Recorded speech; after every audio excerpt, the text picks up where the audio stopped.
ఎకానమీలో ఆత్మనిర్భర భారత్ అభియాన్ గురించి తెలుసుకోవాలి మనం. దీని గురించి క్వశ్చన్స్ వస్తాయి ప్రతి ఎగ్జామ్స్లో కూడా. ఫస్ట్ క్వశ్చన్ చూద్దాం. ఆత్మనిర్భర భారత్ అభియాన్ని ఎప్పుడు ప్రారంభించారు? ఆత్మనిర్భర భారత్ అభియాన్ని ఎప్పుడు ప్రారంభించారంటే 2020లో ప్రారంభించడం జరిగింది. ఎగ్జాక్ట్ డేటు 12 మే 2020. భారతదేశ ఆర్థిక స్వయం సమృద్ధి, జాతీయ అభివృద్ధి కోసం ఇటీవలి కాలంలో రూపొందించిన అత్యంత ప్రాచుర్యం పొందిన పథకం ఏంటంటే ఆత్మనిర్భర భారత్, స్వావలంబన భారత్ అని అంటాం, సెల్ఫ్ రిలయంట్ భారత్. భారత ప్రభుత్వం కోవిడ్-19 సమయంలో దీన్ని తీసుకొచ్చింది. భారతదేశాన్ని గ్లోబల్ చైన్ హబ్గా అభివృద్ధి చేయడం, తద్వారా ప్రపంచ ఆర్థిక వ్యవస్థలో దేశ భాగస్వామ్యాన్ని విస్తరించడం ఆత్మనిర్భర భారత్ యొక్క ముఖ్య ఉద్దేశం. పోటీతత్వం, స్థితిస్థాపకత కూడిన ప్రభుత్వ దార్శనికత వంటి లక్ష్యాలతో 2020 మే 12లో ప్రధాని నరేంద్ర మోదీ ఈ మిషన్ను ప్రారంభించడం జరిగింది.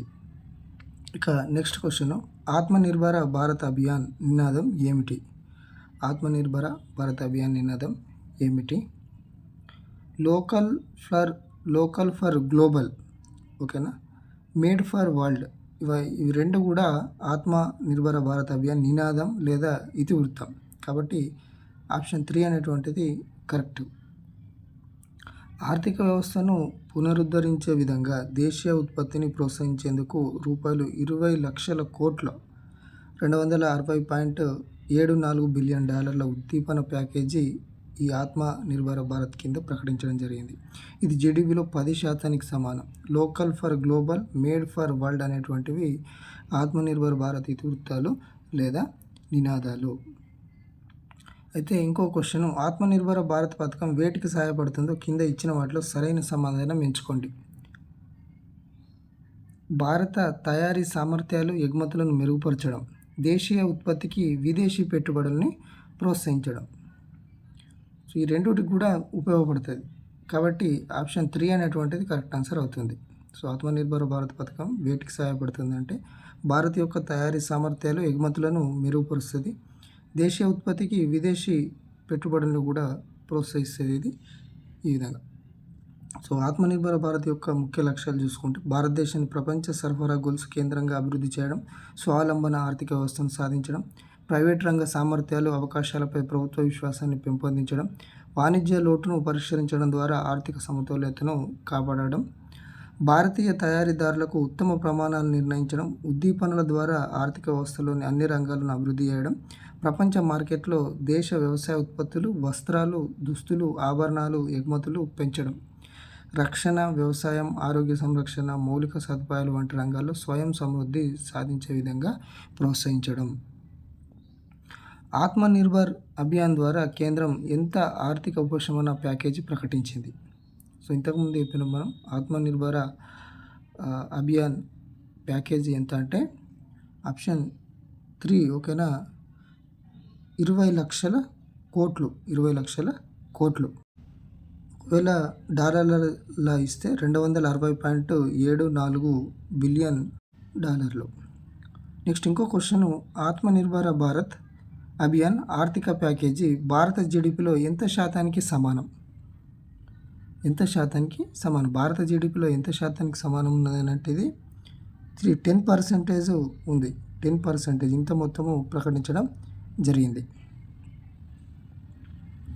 ఇక ఆత్మనిర్భర భారత్ అభియాన్ ప్యాకేజీ కింది వాటిలో దేనిపై దృష్టి సారించింది? శ్రమ, భూమి, ద్రవ్యత చట్టాలు, ఇవన్నిటిపై ఆత్మనిర్భర భారత్ అభియాన్ ప్యాకేజీ దృష్టి సారించింది. శ్రమ, భూమి, ద్రవ్యత చట్టాలు. ఆత్మనిర్భర భారత్ అభియాన్ ఉద్యమానికి మూల స్తంభాలను గుర్తించండి. ఆర్థిక వ్యవస్థ, జనాభా, మౌలిక సదుపాయాల నిర్మాణం, ఇవన్నీ కూడా మనకు ఇవన్నీ మూల స్తంభాలు ఆత్మనిర్భర భారత్ అభియాన్కి సంబంధించి. ఆర్థిక వ్యవస్థలోని వివిధ రంగాలకు మద్దతు ఇవ్వడం, వ్యాపార కార్యక్రమాలను సరళీకృతం చేయడం ద్వారా ఆర్థిక వ్యవస్థను బలోపేతం చేయడంపై దృష్టి పెడుతుంది. దీని ద్వారా దేశంలో పోటీతత్వం పెరుగుతుంది, స్థితిస్థాపకత పెరుగుతుంది. ఇక మౌలిక సదుపాయాలు, రవాణా అనుసంధానాన్ని మెరుగుపరిచేందుకు, లాజిస్టిక్లను క్రమబద్ధీకరించేందుకు, పారిశ్రామిక అభివృద్ధిని పెంచడానికి దేశవ్యాప్తంగా మౌలిక సదుపాయాలు అభివృద్ధిపై ఈ ఆత్మనిర్భర్ భారత్ అభియాన్ అన్నటువంటిది దృష్టి సారిస్తుంది. ఈ పెట్టుబడులు ఆర్థిక కార్యకలాపాల వృద్ధికి, ఉద్యోగాల సృష్టికి దోహదపడతాయి. ఆ తర్వాత వ్యవస్థ పన్నులు, కార్మిక చట్టాలు, నియంత్రణ చట్టాలను సరళంగా మార్చి పాలనను మెరుగుపరుస్తాయి. శక్తివంతమైన జనాభా, నైపుణ్యాలు, విద్య, ఉద్యోగ అవకాశాల కల్పనలో పెట్టుబడుల ద్వారా దేశానికి ఉన్న అతిపెద్ద జనాభా సామర్థ్యాన్ని వృద్ధి చోదక శక్తిగా మారుస్తుంది ఇది. ఇక డిమాండ్, ప్రజల కొనుగోలు శక్తిని పెంచడం, డిమాండ్ను బలోపేతం ద్వారా దేశీయ వినియోగాన్ని ప్రేరేపించడంపై దృష్టి పెడుతుంది. ఇవన్నీ కూడా ఆత్మనిర్భర భారత్ మూల స్తంభాలు. ఆర్థిక వ్యవస్థ, మౌలిక సదుపాయాలు, అదేవిధంగా వ్యవస్థ, శక్తివంతమైన జనాభా, డిమాండ్. ఎంత మొత్తం వరకు ప్రభుత్వ టెండర్లను గ్లోబల్ టెండర్గా పిలుస్తారు? ఎంత మొత్తం వరకు ప్రభుత్వ టెండర్లను గ్లోబల్ టెండర్గా పిలుస్తారంటే ఆప్షన్ 4 200 కోట్లు. 200 కోట్ల వరకు ప్రభుత్వ టెండర్లను గ్లోబల్ టెండర్లుగా పిలుస్తారు. ఇక 7th క్వశ్చన్, ఎంఎస్ఎంఈలు సహా వ్యాపారాలకు ప్రకటించిన అత్యవసర వర్కింగ్ క్యాపిటల్ సౌకర్యం ఎంత?